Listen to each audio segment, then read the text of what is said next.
উম্মতে মুহাম্মাদি হয়ে আমরা কেন এত দলে বিভক্ত? আসল কারণটা কি? কোন কারণে আমরা আজকে দলে দলে বিভক্ত? একজন আর একজনকে ফতোয়া দিই জাহান্নামী বলে, একজন আর একজনকে কাফের বলে ফতোয়া দিই। এর মূলে আসলে কোন জিনিস আমাদের থেকে ছুটে গেছে? এইটা কি? আজকে আমি এই বিষয়ে আলোচনা করব যে উম্মতে মুহাম্মাদি কেন এত দলে বিভক্ত। আসুন কোরআন থেকে জানি।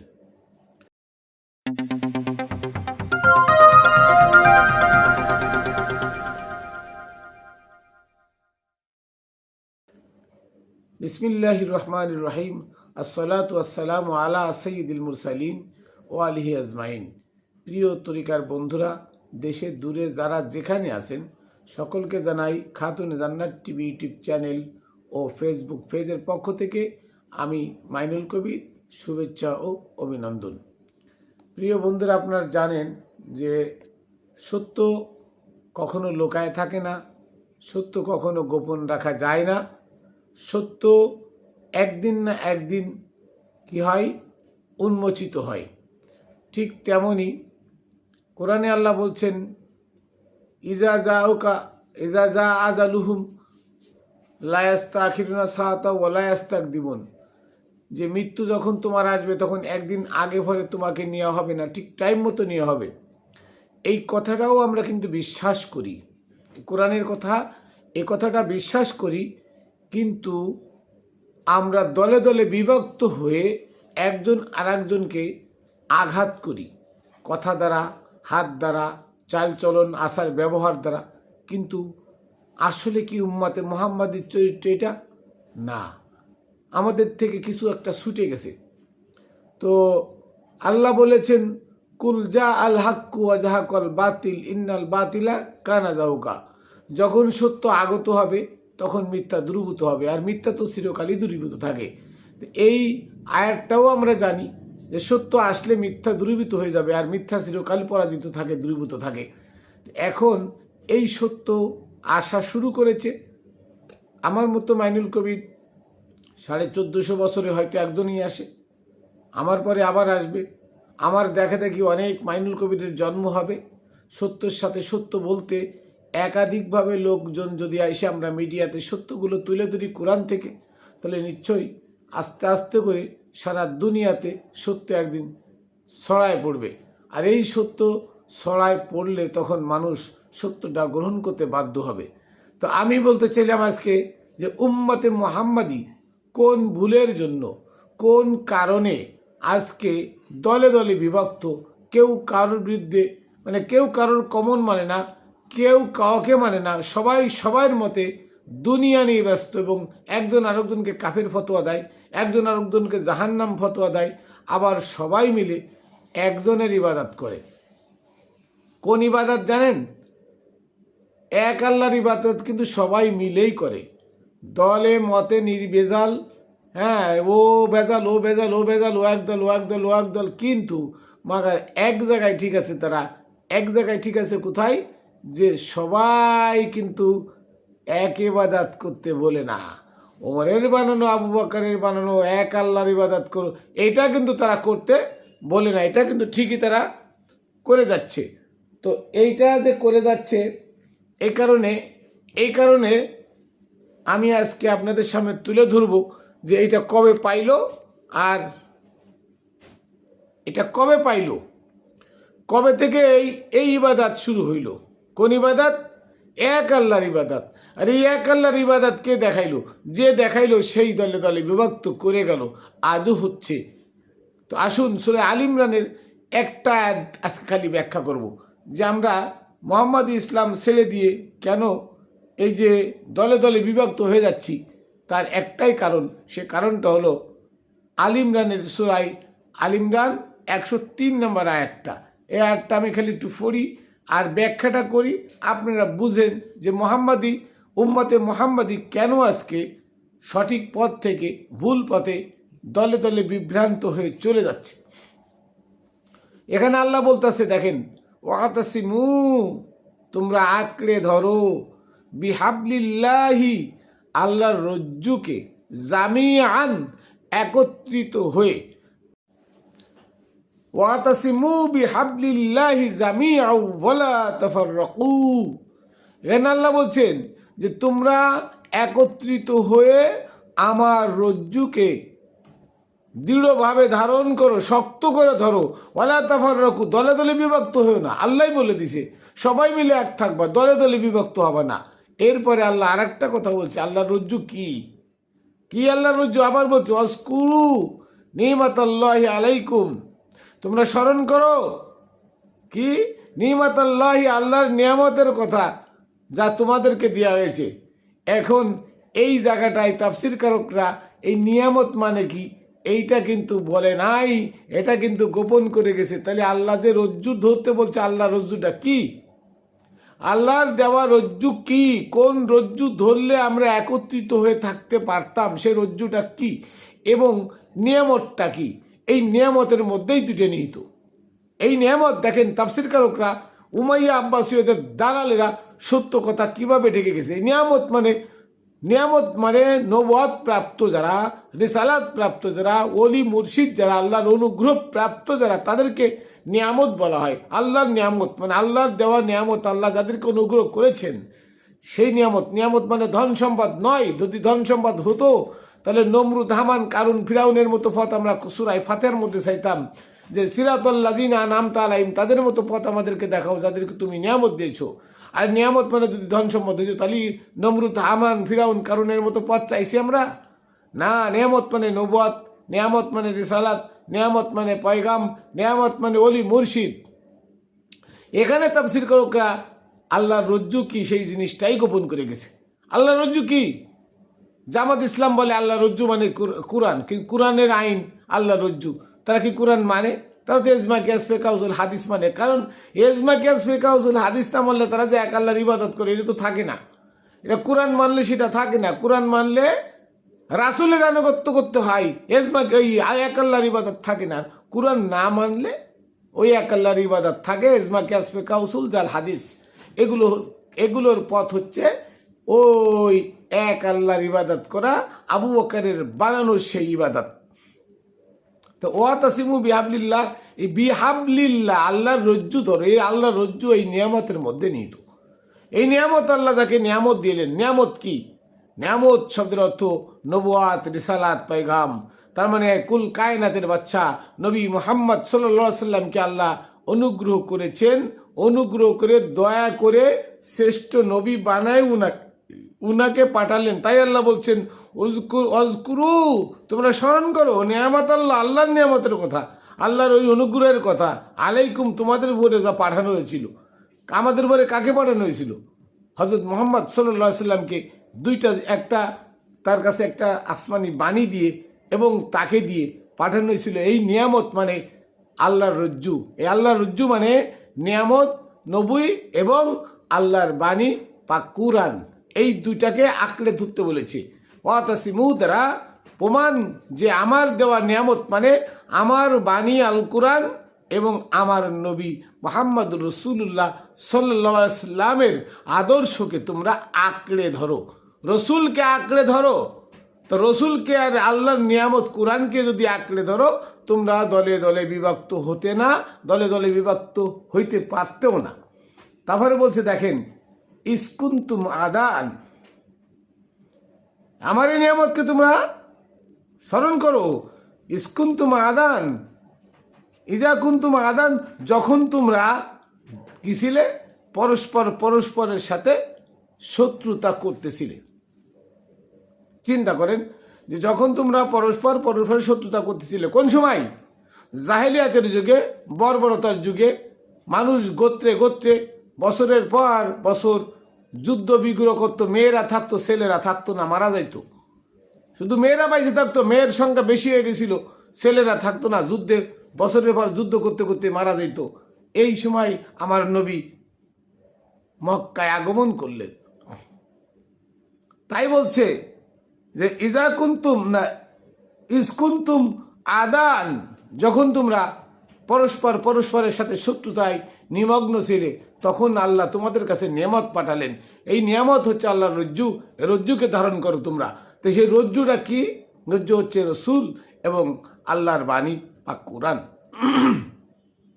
তারপর বলছে ফাআল্লাফা বাইনা কুলুবিকুম, আর এই আল্লাহর নিয়ামত দ্বারা, এই রজ্জু দ্বারা আমার নবী আইসে তোমাদেরকে কি বললেন?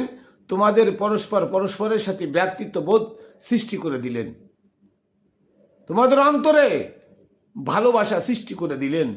তারপরে বলছে কি ফাসবাহতুম বিনিয়ামাতিহি ইখওয়ানা, ফাসবাহতুম বিনিয়ামাতিহি, আল্লাহর এই অনুগ্রহ দ্বারা তোমাদের ভ্রাতৃত্ব বোধের শুভোদয় হলো। পরস্পরের সাথে ভ্রাতৃত্ব বোধের শুভোদয় হলো, ভ্রাতৃত্ববোধ সৃষ্টি হলো। কার কারণে? এই নবীর আগমনের কারণে, নবীর কারণে, নবী আসাতে এবং আসমানি কিতাব নিয়ে আসাতে। নবী এবং আসমানি কিতাব এই দুইটা আসার কারণে যে সময় তোমরা পরস্পরের শত্রু ছিলে, পরস্পরের যুদ্ধ বিগ্রহে লাগিয়েছিলে, আল্লাহর নবী আসার পরে সেই শত্রুতা ভুলাই দিয়ে তোমাদের অন্তরে ভালোবাসার উদয় করে দিয়ে তোমাদের পরস্পরের সাথে ভ্রাতৃত্ব বোধের শুভোদয় করে দিলেন। কি দ্বারা? বিনিয়ামাতিহি ইখওয়ানা ফাসবাহতুম, মানে শুভোদয় হলো, সকাল হলো, তোমাদের মধ্যে সকাল হলো। বিনিয়ামাতিহি, আল্লাহর এই অনুগ্রহ দ্বারা, ইখওয়ানা ভ্রাতৃত্বের, তার মানে আল্লাহর এই অনুগ্রহ দ্বারা, মানে আমার নবী আসার কারণে জাহেলিয়াতের যুগে, বর্বরতার যুগে, যে সময় মানুষ জীবন্ত মেয়ে হলে জীবন্ত শিশু কবর দিত, যে সময় মানুষ মাকে বিয়ে করত, বাপ মারা গেলে মাকে বিয়ে করত, যে সময় মানুষ গোত্রে মারামারি করে শত্রুতায় দিনকে দিন লিপ্ত হতো, যে সময় মানুষ মূর্তি পূজা করত, যে সময় মানুষ এক আল্লাহকে বাদ দিয়ে, মানে আল্লাহকে বাদ দিয়ে এবং আল্লাহর যে রসুল ছিল রসুলের আনুগত্য বাদ দিয়ে দেবদেবীর পূজা করত, ঠিক সেই টাইমে আমার নবী বিনেমাতিহি, এই আল্লাহর নবীর আগমন দ্বারা, নেমাত প্রাপ্ত নবী মানে যিনি কুল কায়নাতের বাদশা, তার আগমন দ্বারা তোমরা পরস্পরের সাথে ভ্রাতৃত্ববোধের শুভোদয় তোমাদের মধ্যে হলো। অকুন্তুম আলা শাফা হুফরাতিম মিনাল নার, আল্লাহ বলছেন শুধু এইটা নয়, তোমরা জাহান্নামের কিনারে দাঁড়িয়েছিলে, তোমরা জাহান্নামের কিনারে দাঁড়িয়েছিলে। ফানকাযাকুম মিনহা, অথবা এই অনুগ্রহ দ্বারা তোমাদেরকে সেখান থেকে বাঁচাই দেওয়া হলো। কাযালিকা ইউবাইয়িনুল্লাহু লাকুম আয়াতি, আল্লাহ এভাবে তার নিদর্শনাবলী তোমাদের কাছে বর্ণনা করেছেন, লাআল্লাকুম তাহতাদুন, যাতে তোমরা পরস্পর হিদায়াত প্রাপ্ত হও। তাহলে এখানে দেখেন, এখানে আল্লাহর রজ্জু হলো নেমাত আল্লাহ, আল্লাহর নিয়ামত। আল্লাহর নিয়ামত বলতে কি? আল্লাহর নবী, প্রিয় নবী হযরত মুহাম্মদ মুস্তাফা সাল্লাল্লাহু আলাইহি সাল্লাম, যিনি কুল কায়নাতের বাদশা, এবং তার প্রতি যে আল্লাহ প্রদত্ত বাণী, আমাদের গাইডলাইন আল কুরআন, এই আল কুরআন তার প্রতি আল্লাহ দিলেন। এই আল কুরআন এবং নবী, এই দুইটা হচ্ছে রজ্জু, আল্লাহর রজ্জু। এই আল্লাহর রজ্জুকে যদি কেউ একত্রিত হয়ে ধরে, তাহলে সে কখনো দলে দলে বিভক্ত হইতো না। তাহলে আজকে কেন দলে দলে বিভক্ত? আজকে কেন উম্মতে মুহাম্মাদি এমন একজন শ্রেষ্ঠ নবী পেয়ে, এমন একজন শ্রেষ্ঠ আসমানি গ্রন্থ পেয়ে আমরা কেন আজকে দলে দলে বিভক্ত? আমরা কেন আজকে নবীকে বাদ দিয়ে নবীর নাম উচ্চ শুনলেই গা জ্বলে, নবীর নামে আমরা মিলাদ পড়ি, এটা আর একজনের গা জ্বলে, সে বেদাত কয়, সে শিরিক কয়, কুফুরি কয়। কারণটা কি? এর ভিতরে কারণ আছে। কারণ হলো নবীর ওফাতের দিন থেকে একদল মুনাফিক সাহাবী, যাদের সংখ্যা ছিল শতকরা 99 জন। কত ছিল? শতকরা 99 জন যাদের সংখ্যা ছিল। তার লিডার ছিল নবীর 2 স্ত্রী আয়েশা হাফসা এবং ওমর আবু বকর উসমান, যাদের লিডার ছিল। এই লিডারের নেতৃত্বে নবীর ওফাতের দিন বনু সাকিফা সাউদায় গিয়ে তারা আবু বকরকে খলিফা বানায়, যেখানে কুরআনে বর্ণিত খলিফা মাওলা আলীকে দেওয়া হয়েছে। নবীর অধীনস্থ সূরা নিসার 59 নম্বর আয়াত, ওয়া উলিল আমরি মিনকুম, নবী যাকে হুকুম দিয়ে যাবেন সেই ব্যক্তি হবে নবীর অধীনস্থ। কিন্তু সেই ব্যক্তিকে বাদ দিয়ে তারা কি করলো, নিজেরাই খলিফা হলো। তাহলে নবীর আনুগত্য হলো, নবীকে মানে নাই। এক, খলিফা হওয়ার পরে তারা কোরআনকে অস্বীকার করে ফেলল। তারা কোরআন আইন আর মানে না, কোরআনকে আর তারা মানে না। কোরআন যদি মানে, কোরআন মানলে নবীর আনুগত্য করতে হবে, এক আল্লাহর ইবাদত হয় না। তখন আবু বকর কিন্তু বলে ফেলল যে এক আল্লাহর ইবাদত বাদ দাও মদিনাবাসী, এক আল্লাহর ইবাদত করো, উম্মতে মুহাম্মদ নবীর যে আনুগত্য আছে আনুগত্য বাদ দাও, উলিল আমরের আনুগত্য চলবে না। শুরু হলো এখান থেকেই, আল্লাহর রজ্জু ছেড়ে দিয়ে শয়তানের রজ্জু ধরল। এর জন্য আজকে দলে দলে বিভক্ত। কিন্তু আল্লাহর রজ্জু এই নবী এবং কোরআন আঁকড়ে ধরে আছে কে? মাওলা আলীর প্রেমিকেরা। এই মাওলা আলীর প্রেমিক শিয়ারা না, শিয়ারা কিন্তু ওই এক আল্লাহর ইবাদত করে, মাওলা আলী, হাসান হুসেন, মা ফাতেমাকে মানে, কিন্তু ওই এক আল্লাহর ইবাদত ছাড়ে না। তারা কিন্তু মসজিদ বানায়, নামাজ পড়ে, রোজা রাখে, হজ জাকাত কুরবানিটা করে শিয়ারা। অতএব শিয়ারাও এবং সুন্নিরা দুই গ্রুপ মিলে এক গ্রুপ থেকে বিভক্ত হয়ে দুইটা গ্রুপ হয়েছে। আব্বাসীয়রা ক্ষমতা পায় শিয়া সুন্নির বিভেদ, মানে এক গ্রুপ দুই গ্রুপ বানায় দেয়, সুন্নিদের জন্য বানায় দেয় ইমাম, আর শিয়ারা নিজেরা ইমাম নির্বাচিত করে নিল 12 ইমাম। তো যাক, ওটা বলবো না। তাহলে আজকে উম্মতে মুহাম্মাদি কেন আজকে এত গ্রুপে বিভক্ত? একটাই কারণ, সেটা হলো আল্লাহর দেওয়া যে নিয়ামত, মানে নবুয়ত এবং আল্লাহর দেওয়া বিধান আল কোরআনকে ছেড়ে দিয়ে যারা মানব রচিত বিধান, মানব রচিত জাল হাদিস, এজমা, কিয়াস, ফেকা, উসুল, ইমাম, মাযহাবের দিকে ঝুঁকে পড়ছে। তারা আল্লাহর দেওয়া রজ্জুকে ত্যাগ করে শয়তানের রজ্জু ধরে তারা এক আল্লাহর ইবাদত করতেছে। অথচ কোরআনের কয়টা আয়াত নিবেন? সব জায়গায় বলছে আতিউল্লাহ, আল্লাহর আনুগত্য করতে চাও, আতিউর রসুল, রাসুলের আনুগত্য করো। সূরা আল ইমরানের 31 নম্বর আয়াত এটাও বলেছি, কুলিন কুনতুম তুহিব্বুনাল্লাহ ফাত্তাবিউনি ইউহিব্বুকুমুল্লাহ। যদি আল্লাহকে ভালোবাসতে চাও, রাসুলের আনুগত্য করো। রাসুলকে আনুগত্য করলে ভালো, আল্লাহকে ভালোবাসা হবে। আর কি বলবো, কোরআনেই বলে দিছে আল্লাহর রজ্জু যেখানে, তুমি সেখানে থাকো। কিন্তু আবু বকর বলে গেল আল্লাহর রজ্জু যেখানে আছে, তুমি তার উল্টা দিকে থাকো। তাই আজকে কোরআনের এই ছায়াতলে না থাকার কারণে আজকে দুই ভাগে বিভক্ত। একদল হচ্ছে কোরআনের বিপরীতে এক আল্লাহর ইবাদত করে, আর একদল লোক মুষ্টিমেয় কম যারা মাওলা আলীর আনুগত্য করে, তারা হচ্ছে সুফিবাদ, সুফিজমের মধ্যে আল কোরআন আছে এবং নবী আছে। আর ওয়াহাবিদের মধ্যে আল কোরআন নাই, নবী নাই, আছে আল হাদিস, জাল হাদিস আর এজমা, কিয়াস, ফিকহ, উসুল। তাই দিয়ে একত্ববাদের ইবাদত। এই জন্য তো ইনায়তুল্লাহ আব্বাসী কয় কোরআন না মানলে, হাদিস না মানলে তো সে মুসলমানই না। নামাজ, রোজা, হজ, যাকাত, কুরবানি তো কোরআনে নাই, হাদিসে আছে। তো নামাজ, রোজা, হজ, যাকাত, কুরবানি আল্লাহর ফরজ হলে কোরআনে থাকবে, ওটা হাদিসে যাবে কেন? কোরআন সবাই এক জায়গায় মানে। কোথায় জানেন? বিয়ে শাদীর ব্যাপারে এক জায়গায় কোরআন কিন্তু সবাই মানে, কারোর কোনো দ্বিমত নাই। তো এই কোরআন সবাই মানে বিদায় বিয়ে শাদী সবাই একই ফতোয়া দেয়। আর এক জায়গায় কোরআন মানে, কই মানে জানেন? আমি জায়গা জমি কিনছি, এই জায়গা জমি সুন্দর একটা বন্টন আল্লাহ করে দিয়েছেন। তা আমি জায়গা কিনলাম কষ্ট করে টাকা দিয়ে, আল্লাহর মাথায় এত ব্যথা, আল্লাহ বাউন্টন করে দিল কোরআনে, আমি তাই মানে যাচ্ছি। সারা দুনিয়ার মুসলমান, শিয়া, সুন্নি, ওহাবি, খারিজি, কওমি, তাবলিগ, হেফাজত, জামাত, যত দল আছে, 70-75টা দল আছে, যত দল আছে সবাই কিন্তু এক বাক্যে এই জায়গায় আসে, এক জায়গায় কোরআনের এই আইন সবাই মানে। তার মানে বোঝা গেল, যদি সবাই মিলে কোরআনের আইন মানতো, কোরআনকে মানতো আর নবীকে মানতো, তাহলে খুদার কসমে একটা দলে বিভক্ত থাকতো, সারা দুনিয়াতে আর কোনো দল থাকতো না, উম্মতে মুহাম্মাদি ছাড়া আর কোনো দল থাকতো না। কিন্তু দুঃখের বিষয়, নবীর ওফাতের পরে আবু বকর সর্বপ্রথম একত্ববাদের ইবাদতে মানুষকে ধাবিত করে। শতকরা 99 জন উম্মতে মুহাম্মাদি তারা কোরআন এবং নবীকে ফেলে রেখে তারা আবু বকরের কথায় এক আল্লাহর ইবাদতে ধাবিত হয়। এই জন্য তারা কোরআন আর মানে নাই, তারা বানায় নিল জাল হাদিস, এজমা, কিয়াস, ফিকহ, উসুল, ফতোয়া, উসুল, কত কিছু ইমাম, মাযহাব তারা বানায় নিল এক আল্লাহর ইবাদত করতে। এই জন্য মুল্লারা কয় হাদিস না বললে কোরআনে বোঝা যায় না, কোরআনের ব্যাখ্যা নাকি হাদিস। নাউজুবিল্লাহি মিন যালিক। আল্লাহর ব্যাখ্যা যদি হাদিসই হবে, জাল হাদিসই হবে, তাহলে কয় জায়গায় দেখাবো, কত দেখাবো?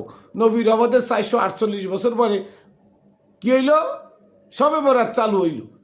সেই শবে বরাত হাদিসের মধ্যে আইলো কোনতে? নবীর রহমতের 448 বছর পরে। আপনারা দেখেন আল বেদায় ন্যায় 14তম খণ্ড দেখেন যে ইবনুল আবিল নামের এক ব্যক্তি এই শবে বরাত স্টার্ট করলো নবীর রহমতের 448 বছর পরে। সেই শবে বরাতের অধ্যায় চলে গেছে হাদিসের মধ্যে। তো এই হাদিসটা করতে আইলো বলেন? নবীকে 448 বছর পরে স্বপ্নের যুগে আই সেই হাদিসটা দিয়ে গেছে। জি জি জি, তার মানে হলো আল্লাহর রজ্জু ওয়াতাসিমু বিহাবলিল্লাহি জামিয়া ওয়ালা তাফাররাকু, আল্লাহর রজ্জুকে একতাবদ্ধ হয়ে ধরো, পৃথক হয়েও না। এখন আল্লাহ বলছে আমার রজ্জুকে একতাবদ্ধ হয়ে শক্ত হয়ে ধরো, তোমরা দলে দলে বিভক্ত হয়েও না। তো আল্লাহর রজ্জুকে আমরা একতাবদ্ধ হয়ে ধরতে পারি নাই, আমরা ধরেছি আবু বকর ওমরের রজ্জু, তাই আমরা দলে দলে বিভক্ত। ও খালেজি, ও কওমি, ও হিওয়াজাত, ও জামাত, হ্যাঁ, ও সালাফি, ও তাবলিগ, এইভাবে দলে দলে বিভক্ত। সবাই একজন আরেকজনের বিরুদ্ধে ফিরে ফতোয়া দেয়। আলে হাদিসরা কয় খারিজিরা কাফের, জামাত ইসলাম কয় আলে হাদিসরা কাফের, তাবলিগ কাফের। আবার কিন্তু মূলে যায় সেই আবু বকরের বানানো একত্ববাদের ইবাদত ঠিকই সবাই করে, সবাই ঠিকই করে। শিয়ারা বলে খারেজিরা কাফের, ফতোয়া দেয়। আর খারেজিরাই বলে শিয়ারা কাফের, ওরা মুসলমানই না। আচ্ছা তাহলে মুসলমান ডাকেরা সবাই মিলে তো সে এক আল্লাহর ইবাদত করে, ওরাও মুসলমান না, ওরাও মুসলমান না। মূলত এর কেউ আল্লাহর ইবাদত করে মানে আল্লাহর আনুগত্য করে না, আল্লাহর আনুগত্য বলতে কি রসুলের আনুগত্য করে না। অতএব আল্লাহর দেওয়া রজ্জুকে কেউ ধারণ করে না। ধারণ করলে সবাই যেমন জমি জোগাড় বন্টনের নিয়ম নীতি কোরআন মানে, বিবাহের নিয়ম নীতি কোরআন মানে, তাহলে সবাই যদি কোরআন মানতো তাহলে এত দলে বিভক্ত হইতো না।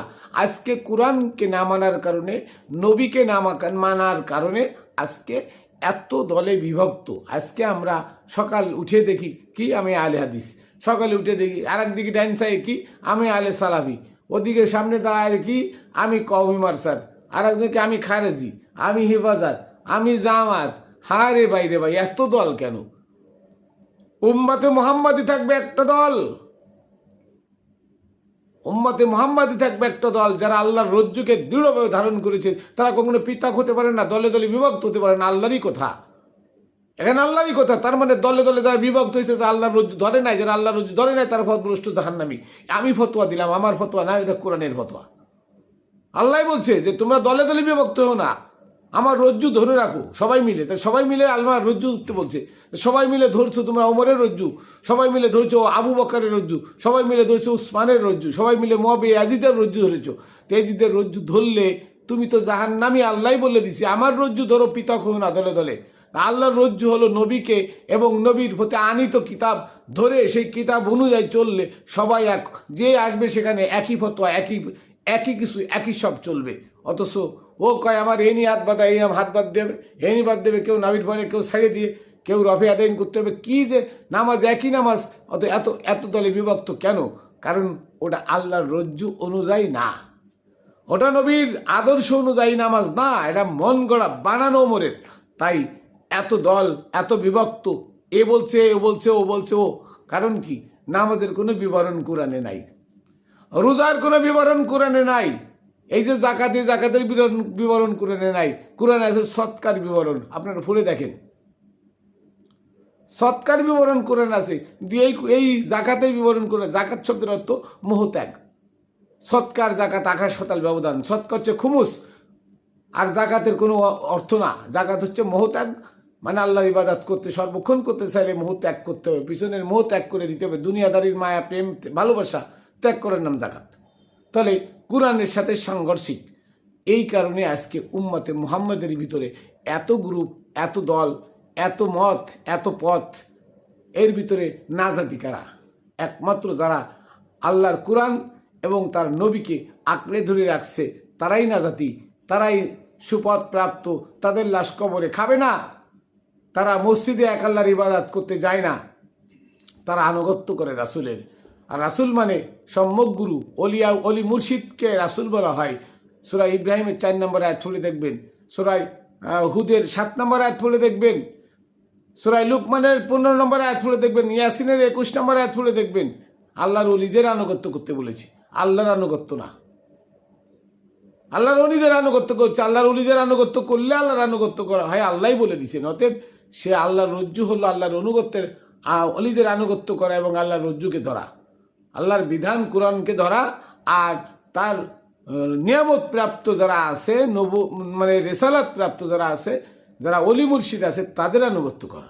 এইটাই হচ্ছে আল্লাহর রজ্জু। এই আল্লাহর রজ্জু না ধরার কারণে আজকে আমরা কি হয়েছি, আমরা আজকে বলৎকারের পিছনে ঘুরি, আজকে ধর্ষকের পিছনে ঘুরি, আজকে জান্নাতের টিকিট বেচার দুনিয়া লোভী মোল্লার পিছনে ঘুরি, ঘুরে ঘুরে আজকে আমাদের লাইফটা নষ্ট করতেছি। আর আমি কোরআন থেকে সত্য কথাগুলো তুলে ধরি, আমারে বাটফার, সিটার, জাহান্নামি, হ্যাঁ মুরতাদ, কত কিছু আপনারা বলে গালি দিচ্ছেন। জান, গালি দিলে কিছু যায় আসে না। আমার নবীকে যারা আলামিন খিতাব দিয়েছিল, যে আপনি আলামিন, আপনি বিশ্বস্ত, যার কাছে কাফের আমানত রাখত, সেই নবী যখন সত্যের প্রচার করলো, আল্লাহর রজ্জু, আল্লাহর নিয়ামতের প্রচার যখন শুরু করলো, তখন সেই কাফেররা তাকে হত্যা করার চেষ্টা করলো। সেই কাফেররা তার শত্রু হয়ে গেল। তাহলে বোঝা গেল যে আমার নবী, কুল কায়নাতের নবী, এমন একজন নবী, সারা দুনিয়ার সকল নবীর সেরা নবী, সেই নবীকে পাওয়ার পরও মানুষ তাকে অত্যাচার করেছে। তা আমি তো সেই নবীর উম্মত, সে অত্যাচার আমার পরে তো হবে, এটা স্বাভাবিক। তাহলে আসুন আমরা কোরআনকে এবং আমার নবীকে আঁকড়ে ধরি, কোরআনকে এবং আমার নবীকে, এই দুইজনকে আঁকড়ে ধরি। আমরা তাহলে দলে দলে পৃথক হতে পারবো না, আমরা এক হয়ে থাকবো। সারা দুনিয়ার সুফিবাদের লোক সব এক সুফি আর এক সুফির বিরুদ্ধে ফতোয়া দেয় না। আপনারা দেখবেন, এক সুফি আর এক সুফির বিরুদ্ধে ফতোয়া দেয় না। হ্যাঁ, ফতোয়া হয়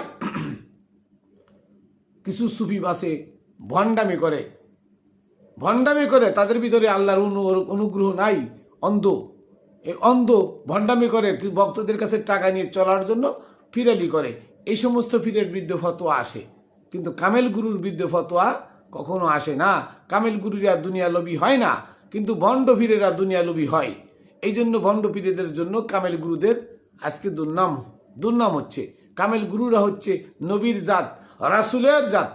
কামেল গুরুর হচ্ছে আল্লাহ প্রদত্ত নিয়ামত প্রাপ্ত। কামেল গুরুদের ধরা মানে আল্লাহর রজ্জু ধরা। এই জন্য আসুন আমরা, আমাদের ভিতরে শুভোদয় হোক, এই আয়াত থেকে আমাদের শিক্ষা হোক যে আল্লাহর রজ্জু হলো আল্লাহর কোরআন এবং তার নিয়ামত প্রাপ্ত ব্যক্তিগণ। এই দুজনকে যদি আমরা আঁকড়ে ধরি, তাহলে আমরা কখনো দলে দলে বিভক্ত হব না। আমরা আলেম জালেম, মোল্লা মুফাসসির মুফতি, এগুলোর কোনো মূল্য নাই। এই কালির লেখা বই পড়ে সেও আলেম হয় না, আধ্যাত্ম জ্ঞান না হলে। আধ্যাত্ম জ্ঞান যারা আছে, সে আল্লাহ নিয়ামত প্রাপ্ত। অতএব তার কাছে যাই, তার কাছে গিয়ে তার আনুগত্য করলে আল্লাহর আনুগত্য করা হয়। এটাই কোরআনের বিধান। আসুন সবাই মিলে সত্য পথে চলি। তো আমি আমার কথা এখানে শেষ করছি। সকলকে শুভেচ্ছা অভিনন্দন জানিয়ে এবং আমার শেষ সালাম ও কদম বসিত প্রেরণ করি পাক পাঞ্জাতনের পাক দরবারে, সমস্ত লিয়াউলিয়া গাউস কুতুবের পাক দরবার এবং আমার দয়াল হযরত মানিক চাঁদ সামাদ্দা জিল্লুল আলিয়া তার পাক কদমে রেখে এখানে শেষ করছি। আবার দেখা হবে অন্য ভিডিওতে। ভালো থাকবেন সবাই, সুস্থ থাকবেন, আল্লাহর রজ্জুকে দৃঢ়ভাবে ধরে রাখবেন।